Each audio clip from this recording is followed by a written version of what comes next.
মুক্তিযুদ্ধের মধ্য দিয়ে অর্জিত বাংলাদেশের সংবিধানে যে 4 মূলনীতি আছে সেইটা পরিবর্তনের কোনো ইঙ্গিত জাতির সামনে প্রকাশিত করা হয়, সেইটার সাথে আমরা একেবারেই নাই।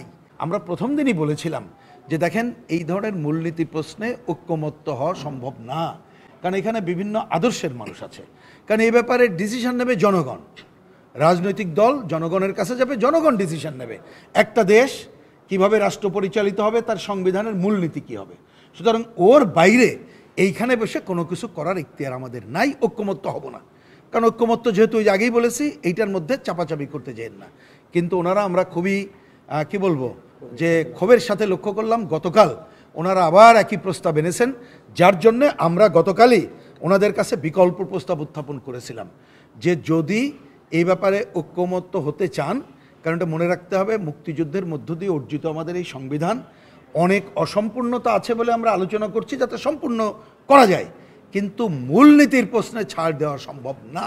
যার জন্য আমরা যেটা বিকল্প বলেছিলাম সেটা আমি পড়ে শুনে অল্প কথা, আমরা বলেছিলাম এইভাবে লিখতে পারেন, রাষ্ট্র পরিচালনার মূলনীতি প্রসঙ্গে এইভাবে লেখা যেতে পারে, সংবিধানে রাষ্ট্রীয় পরিচালনার 4 মূলনীতির সাথে, মানে এখন যে 4 মূলনীতি আছে, সাথে সাম্য, মানবিক মর্যাদা, সামাজিক সুবিচার এবং ধর্মীয় স্বাধীনতা ও সম্প্রীতি যুক্ত হবে।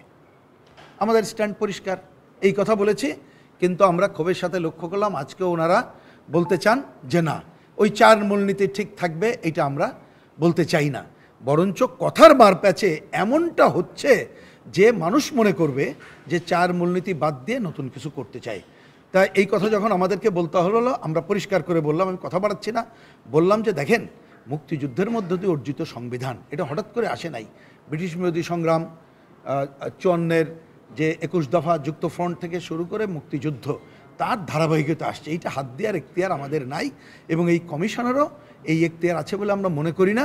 কারণ নীতিগত বিষয় সিদ্ধান্ত না, আমাদের কাঠামোগত বিষয় থাকতে পারে, আলোচনা করতে পারেন। যাই হোক, সেটা আমরা যখন বললাম, ওনারা এ ব্যাপারে কি করবেন নানা মত আছে, পরে আলোচনা করবেন। কিন্তু আমরা পরিষ্কার করে বলেছি, কমিউনিস্ট পার্টির দিক থেকে, অন্যরা তাদের দিক থেকে বলবেন যে এই ধরনের নীতিগত বিষয় যদি মেজরিটিতে জোর করে শব্দের মারপ্যাচে মুক্তিযুদ্ধের মধ্য দিয়ে অর্জিত বাংলাদেশের সংবিধানে যে 4 মূলনীতি আছে সেইটা পরিবর্তনের কোনো ইঙ্গিত জাতির সামনে প্রকাশিত করা হয়, সেইটার সাথে আমরা একেবারেই নাই।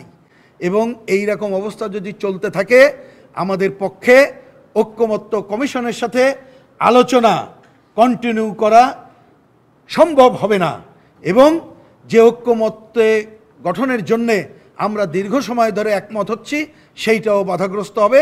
সুতরাং আপনারা দায়িত্বশীল আচরণ করবেন। আমরা কমিউনিস্ট পার্টির পক্ষ থেকে এই কথাই এখানে তুলে ধরেছি।